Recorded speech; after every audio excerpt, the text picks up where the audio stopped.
All right, video on linear regression. This is chapter 4, and we want to talk about scatter plots, linear regression, correlation, and the coefficient of determination. So, brief overview of what's going on here. We're going to be given what we call a bivariate set of data, meaning two variables, right? X values, which we're sometimes going to call the explanatory variable. We put that on the horizontal axis. The y values, sometimes called the response variable, we put that on the vertical axis. So these are paired data sets, right? This pair of data sets go together when x is 5.25, y is 17. When x is 5.5, y is 20, and so on. This is a small data set. We'll use this for illustrative purposes here. Now, there's a couple ways we're going to do this. We can do this on our calculators, which is the preferred method, if we are given the actual data set. If we're given the actual data set, then we can plug this into our calculator and everything is pretty much done for us. Sometimes we're not given the actual data set, we're just given what is called the summary statistics of that data set. Sometimes we'll just be given the mean of the x's and the standard deviation of the x's, and similarly the mean and standard deviation for the y's. We also need this value called the correlation. So correlation is going to be lowercase r, and the correlation is always going to be a number between -1 and +1. If it's positive, then that means we call that a positive linear relationship. If r is negative, we call that a negative linear relationship. These are all straight lines, right? We're talking about a linear regression. The idea is to graph the data set here, which is called the scatter plot. This is called a scatter plot. So notice here when x is 5.25, y is 17. So the x-axis goes here from 5 to 8. The y-axis goes from 10 to 90. When x is 5.25, y is 17. So that's this little dot here. When x is 550, y is 20. That's this dot here. 6.5, 25, that dot. So we get this, what we call a scatter plot. And then the idea here is we want to come up with the equation of a line that best fits that data, that is as close to representing that data as possible. And that's called the least squares line. Okay, that's the least squares line. That's what we're trying to come up with. And when we come up with that line, we're going to use the points on that line to make predictions for x values. We're going to predict y values given an x value. So if we're given an x value of 7.2, we're going to say, well, what point on the line is associated with that x value of 7.2? And that's going to be our predicted value for the y. Okay, now we can only make predictions for values within the range of the data that was given to come up with the model, right? We call that interpolating. So when we make a prediction for a value, say 6.1, 6.1 is within the data range. So if we make a prediction using our least squares line for an x value of 6.1, that's called interpolating.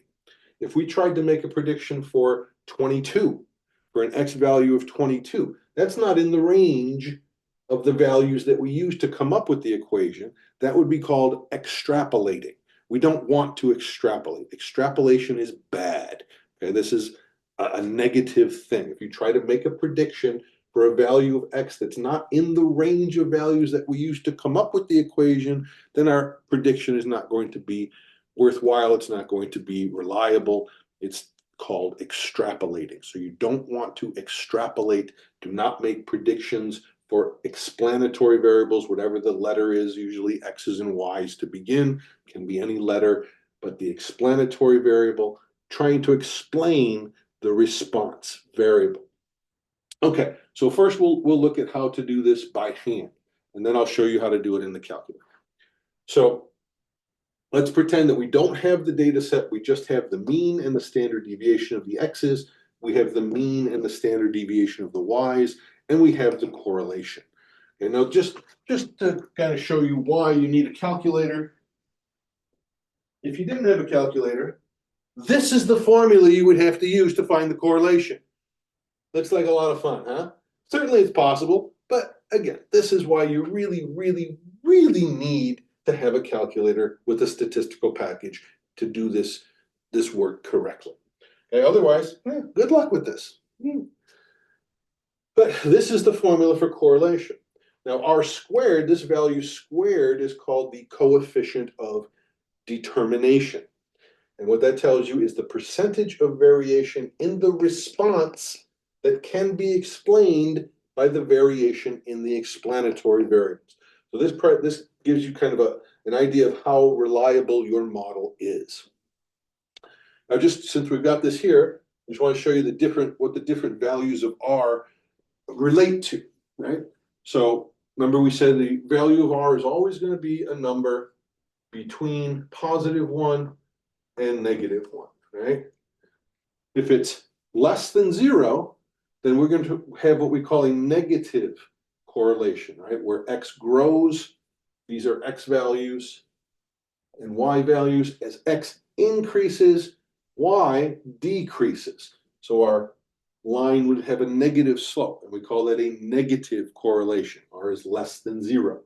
When R is greater than 0, our line is going to have a positive slope. We call that a positive linear correlation, right? Positive, negative. And if there's no real linear, if there's no straight line that we can fit, then it's going to be close to 0. If the R is close to 0, then there's no real linear relationship between the variables. The closer the points are to a straight line, the closer the R is going to be either to -1 if it's negative, or to +1 if it's positive, right? So that's the idea of correlation. It tells you what direction the relationship is between the X and Y variables and how strong it is, right? The closer to 1, the more positive, strong linear correlation. The closer to -1, the stronger the negative linear correlation. So you can see examples of all of that.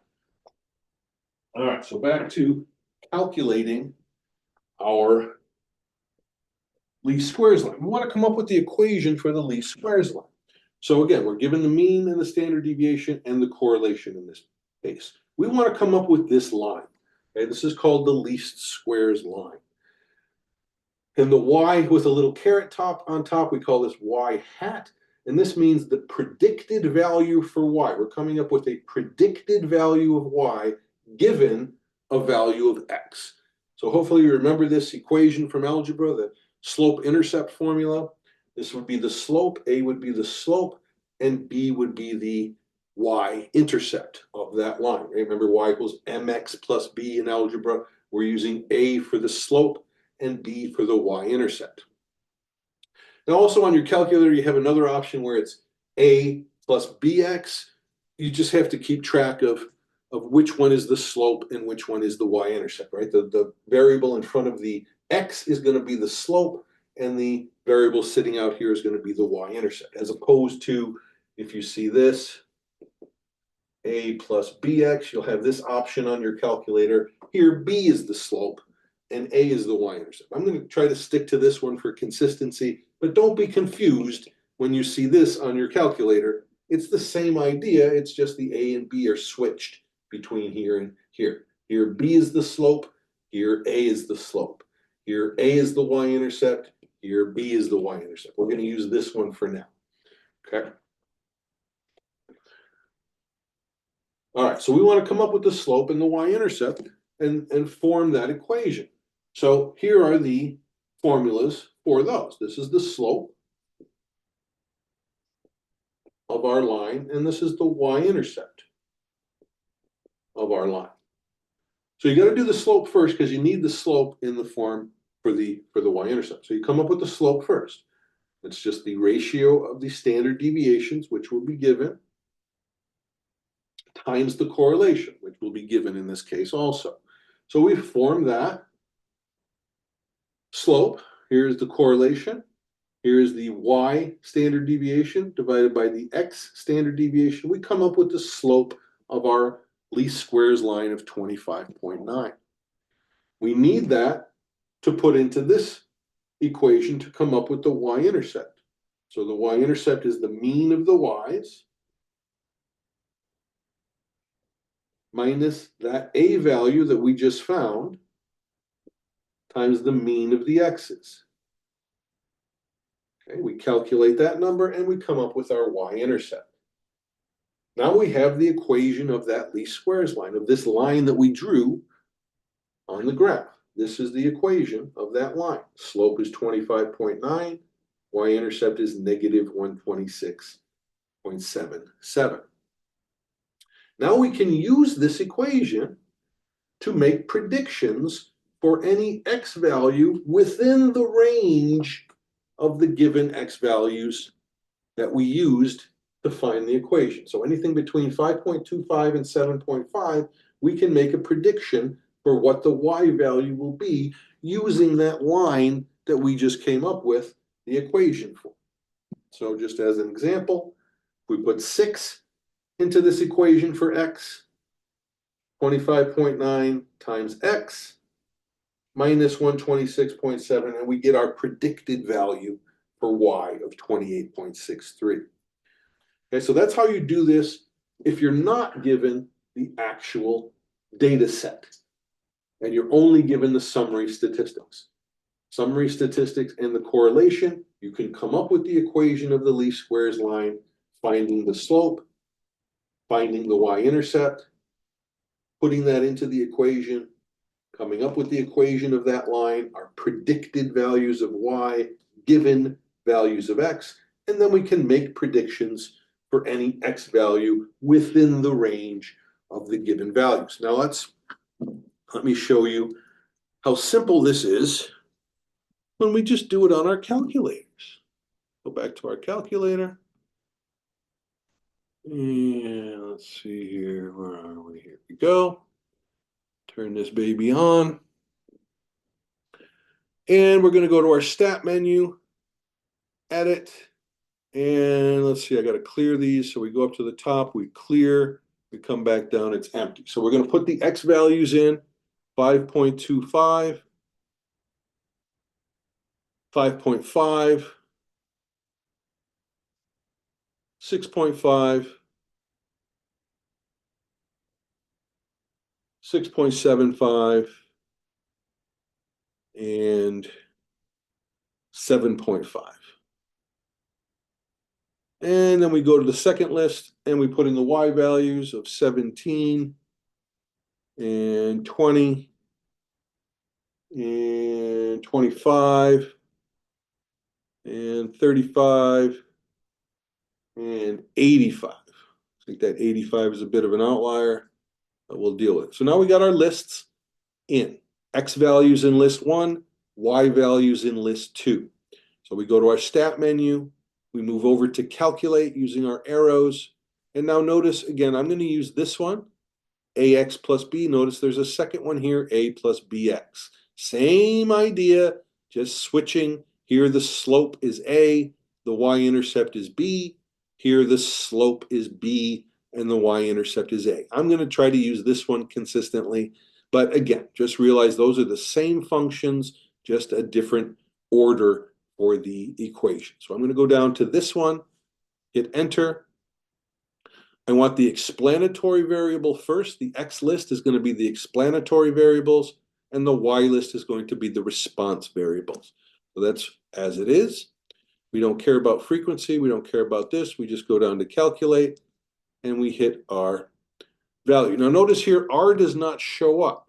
If R does not show up in this function, then you have to go to this part here, go to catalog.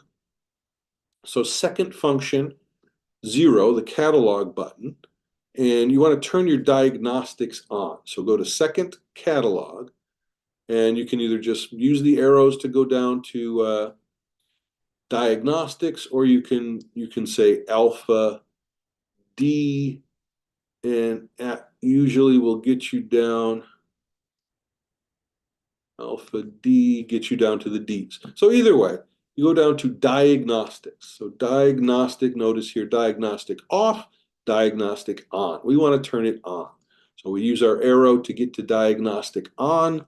We hit enter and enter again. And now our diagnostics are on, which means when we go do that same thing that we just did, linear regression, explanatory variables, response variables, and we calculate, now it's going to show us the R and the R squared, notice. Okay, so we came up with an R of 0.86, and notice that is the R that's showing here. 0.857 rounded gives us 0.86. And that R squared is just the R value squared.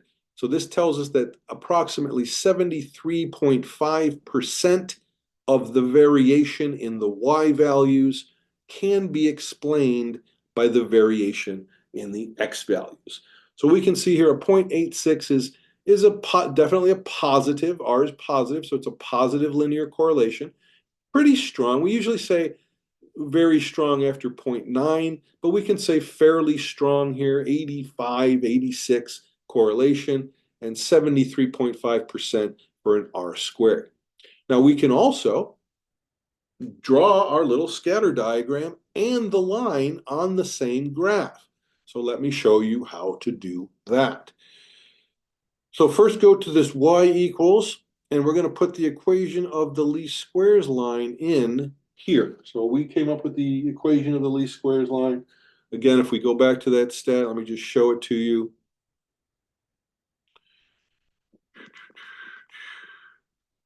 So here, again, we calculate and we get everything we need. Notice here's the slope, 25.95. That's pretty much what we got. And our slope intercept here, our intercept, negative 127.1. We got negative 126.7. We rounded a little bit, but that's okay. As long as it's that close, it's going to be fine. So there's the slope, there's the y-intercept, here's the correlation, here's the coefficient of determination, and here's the form of the least squares line. So now if we want to graph it, we're going to go here and put in that equation, 25.9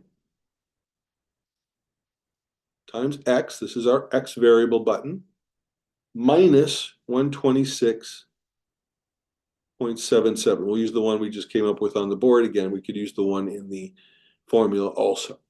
But now that's the line. If we graph that, we're just going to see that straight line. Okay. We also want to plot the scatter plot, right? So notice here, stat plot, above that y equals button in blue. So if you go to that second function, stat plot, you're going to get this menu. Now you only want the first one turned on. So all of them are turned off right now. Everything is turned off. So you can go down to each one and play with it, but we're just going to use the first one, hit enter, and turn it on. So notice here, if we go here, it's off. We use this arrow, it's on, hit enter. Now this plot is active. We're going to choose this choice for scatter plot. This is a line plot. This is a histogram. These are box plots. And this is another graph that we're not interested in right now. We're going to go down to type. And again, we can choose either one. We want the scatter plot. So we're going to choose this one and hit enter. Again, make sure the lists are correct. We want the x values to be list 1, the y values to be list 2. This is just what's going to show up on the graph, what mark is going to show up on the graph. It doesn't really matter. All right, so we got this. And now, if you just hit graph now, you probably won't see what's going on. So we'll hit this, and it's like, well, what the hell's going on? All I see is the line. So when that happens, go to this zoom button and choose zoom stat. Okay? So if you choose zoom stat, it's going to fit the graph to be exactly what we want. So then hit graphs, choose zoom stat, and then hit graph.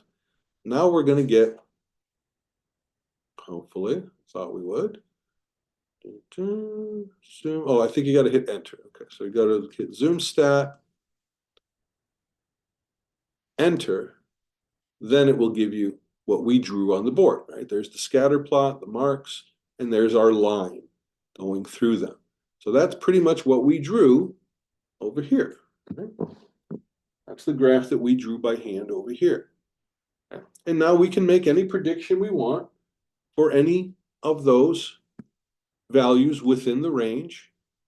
And if you're not familiar with the trace function will take the graph that you have here, and if you put any x in, it will tell you what the result is. So let's say if we put in 6, like we did on the board, 6, whoops, we go trace and put in, oh, this is the scatter plot. We have to use the arrows to go down to the line. So notice if you hit the up arrow, you're going to get the points.